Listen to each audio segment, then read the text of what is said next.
ang Rodrigo Roa Duterte.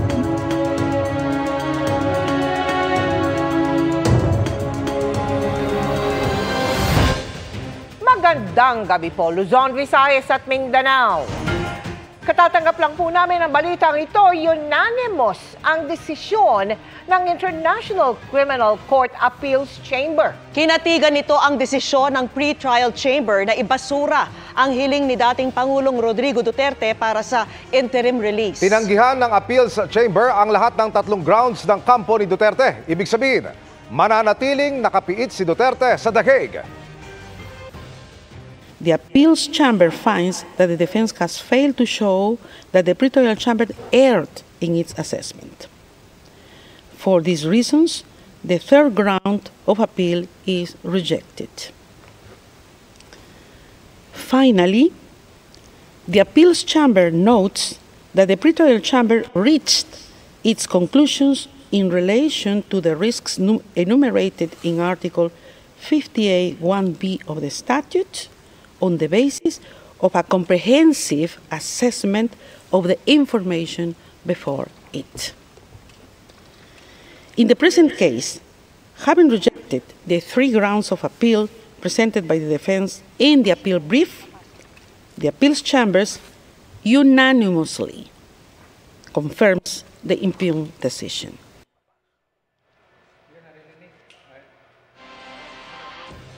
Halos 9 na buwan nang nakakulong si Duterte sa The Hague, Netherlands. Para po yan sa reklamong crimes against humanity, kaugnay sa extrajudicial killings sa madugong drug war ng kanyang administrasyon. Pinili ni Duterte na huwag dumalo sa pagbaba ng desisyon. At kaugnay ng pagkatig ng ICC Appeals Chamber sa naunang desisyon para ibasura ang apilang interim release o pansamantalang paglaya ni dating Pangulong Rodrigo Duterte. Makakausap po natin si GMA News stringer Sofia Balod Lorenzo. Tumutok siya mula mismo sa media room ng Korte sa The Hague, Netherlands. Magandang umaga sa iyo dyan, Sofia. Hello Mel, kamusta? Nandito nga tayo sa The Hague, sa International Criminal Court sa The Hague, kung saan kakatapos lang noong nangyaring hearing sa pagdetermina kung mabibigyan ba ng apila, ng interim release itong si dating Pangulong Rodrigo Duterte. At sa three grounds nga na sinabi ng pre-trial chamber court, gayon din sa sinabi ng depensa, lahat ito ay rejected. Ngayon, 11:30 na dito sa The Hague. So halos 1 oras lang yung ginugol para dun sa buong hearing. At gaya nga nung mga natunghayan natin mismo during the hearing, no, kumbaga yung mga tao doon talagang pigil hininga na nag-aabang nung kanilang mga resulta. At habang nga na isa-isa na sinasabi na rejected yung mga grounds, makikita rin natin na kumbaga yung lugmok din ng mukha ng Legal Defense Counsel ni dating Pangulong Duterte na medyo lugmok na nga. So at nung sinabi na yung pangatlong ground pare-parehong rejected, doon na nagsimula rin na maging emosyonal yung mga kasama nating mga publiko at mga NGO dun sa loob ng courtroom, at yung iba pa nga napaiyak, at yung iba pa talagang nagbunyi din at masayang lumabas ng courtroom, lalo na yung mga sahanay naman ng mga biktima. Yun nga Mel, no, sinabi nga na 3 ground yung naging basihan ng pagkakaroon ng rejection. Yung una ay kung flight risk ba si dating Pangulong Duterte, kung may posibilidad ba siya na kumbaga mag-abscond or tumakas dito sa kanyang kaso. Pangalawa ay kung yung guarantees na binibigay ng state, kung na-exhaust ba yon ng pre-trial chamber, yun ang sinasabi ng depensa. At ikatlo ay yung humanitarian grounds nga. Dun sa 3 grounds na yon rejected, at isa sa mga sinasabi nga nila na nananatili na yung popularidad din ni dating Pangulong Duterte, hindi lang sa Pilipinas kundi lalo sa kung saan siya na-elekta doon sa Davao City bilang mayor noong May 2025. Kasama na rin yan sa mga factors, kabilang na rin ang sinasabi na financial capability o yung tinatawag din nila na mga contacts, international contacts. Lahat yan ikonsidera ng appeals chamber para dito sa resulta ng kaso. So ayun, ito ay ayon dun sa Article 58(1)(b) ng Rome Statute, at yun nga ang napagdesisyon nila na hindi nakapagpakita ang depensa ng sufficient grounds para ma-revoke or ma-reject yung mga desisyon ng pre-trial chamber nung September 2025. Mel. Mga kapuso, humingi tayo ng update ngayon sa labas ng International Criminal Court sa The Hague. Naroon si GMA Integrated News Stringer, Andy Peñafuerte. Andy.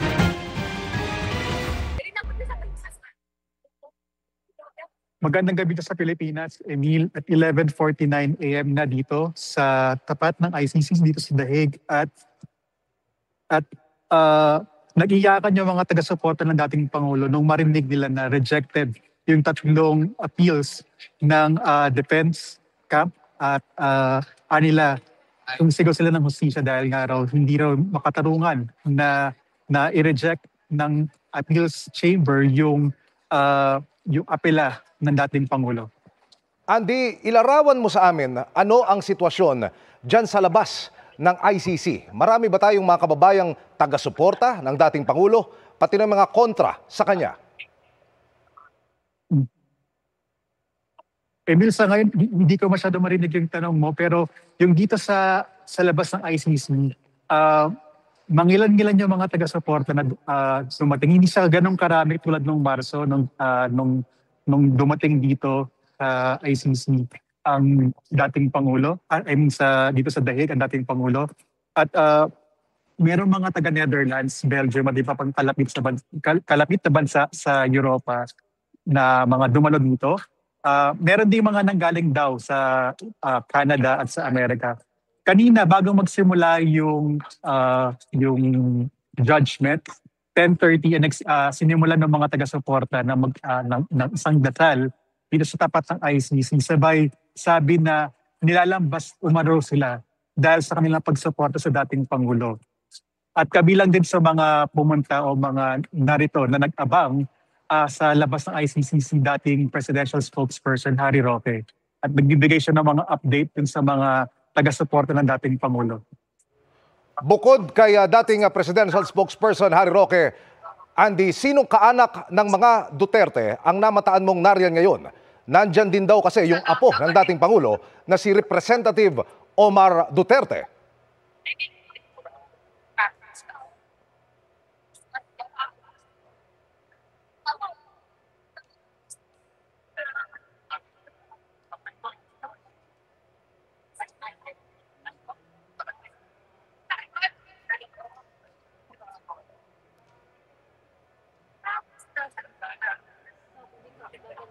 Babalikan po natin si Andy Peñafuerte mula riyan sa labas po ng International Criminal Court sa The Hague, Netherlands. Kaugnay ng desisyon ng ICC Appeals Chamber, sinabi ng pamilya Duterte sa isang pahayag na tinatanggap nila ang desisyon, patuloy raw silang makikipagtulungan sa defense team, patuloy rin daw nilang susuportahan ang dating Pangulo. Makibalita tayong muli mula po sa labas ng International Criminal Court sa The Hague. Naroon si GMA Integrated News Stringer, Andy Peñafuerte. Andy.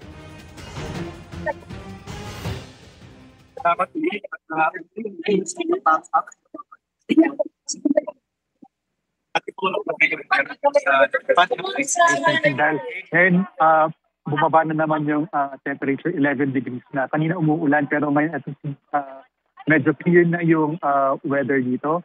At kanina, katulad ng nabanggit ko, nakiyakan yung mga taga-suporta ng dating Pangulo. Hindi nila inaasahan na magiging ganun ang judgment ng appeals chamber. At ang sigaw nila ay hustisya raw dahil nga sinasabi nila na 8 years old na raw ang dating Pangulo at dapat daw pinakinggan ng appeals chamber yung pangatlong appeal ng defense team tungkol dun sa kalusugan ng dating Pangulo. Andy, ang balita namin dito sa Pilipinas, nariyan din ang apo ng Pangulo na si Representative Omar Duterte. Mayroon ba siyang naging mensahe sa mga taga-suporta ng kanilang pamilya? Tama ka dyan, Emil. Kanina nakita natin yung si Congressman Omar Duterte. Pagkatapos ng decision or ng judgment ng appeals chamber ay pumunta dito sa may tapat ng ICC si Congressman Omar Duterte at kinausap niya yung mga taga-suporta. Katulad ng binanggit kanina ni Attorney Roque, ikinalulong din daw ni Congressman Omar Duterte yung naging desisyon ng appeals chamber. Sabay sabi na sa kabila nito ang susunod daw nilang hakbang ay suportahan pa rin daw ang defense team, si Attorney Kaufman, dahil naniniwala raw sila sa kakayahan ni Attorney Kaufman. Andy, sa video na ipinadala mo dito sa Pilipinas, nakita namin yung mga taga-suporta ng dating Pangulo, nag-iyakan. Pwede mo bang ikwento sa amin ng maiksi lamang? Ano yung nangyari mula kanina hanggang sa mga sandaling ito? So, habang nakaantabay yung mga taga-suporta, nakikinig sila doon sa live stream ng ICC doon sa judgment. So, habang binabanggit yung mga rejection sa tatlong P, ay talagang yung mga taga-suporta, nagtitinginan sila at kinakausap nila yung mga isa't isa dito. Sinasabi na bakit naman daw ganun, ba't ganun daw yung naging decision. Hindi sila makapaniwala dahil nga ang lagi nilang binabanggit dito ay 8 years old na raw yung dating Pangulo, si dating Pangulong Duterte, at kailangan daw sana raw na pinakinggan ng appeals chamber yung apela ng defense team dahil nga raw sa mahinang kalusugan ng dating Pangulo. Yung iba dito may mga dalang watawat ng Pilipinas at talagang humihiyaw dito sa may tapat ng ICC. Yung iba na mga taga-suporta ay talagang niyakap pa yung standee ng dating Pangulo. Sabay sabi na sana raw ay mapayagan daw mapalabas o mapayagan daw na makauwi ng Pilipinas sa dating Pangulo. Mula po riyan sa labas ng International Criminal Court, maraming salamat, Andy Peñafuerte, live mula dyan sa The Hague. Inabangan din ng mga kaanak ng mga nasawi sa madugong Duterte drug war ang desisyon ng ICC Appeals Chamber. At nakatutok live si Rafi T. Rafi. Vicky, naging emosyonal ang mga kaanak ng EJK victims na nanood sa live streaming mula sa ICC matapos ngang marinig yung anunsyong sumang-ayon ang Appeals Chamber sa naunang desisyon ng Pre-Trial Chamber 1 para i-dismiss ang apela ng kampo ng dating Pangulo para sa kanyang pansamantalang paglaya.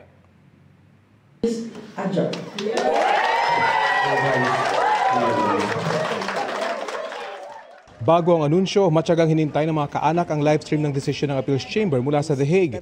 Bagamat malaki raw ang kanilang paniwala na hindi pagbibigyan ng interim release ng dating Pangulo, naroon pa rin daw ang pangamba ng mga kaanak. Batid raw ng mga kaanak ng mga biktima ng EJK na umpisa pa lang ang anilay panalong ito sa Appeals Chamber, pero marapit na raw itong ipagdiwang. Masaya po ako at yun na yung pa-birthday na ng sa anak ko. Makakamtan niya na talaga ang tunay na katarungan. Na hindi siya nakalabas at hindi napayagan. Salamat kay God.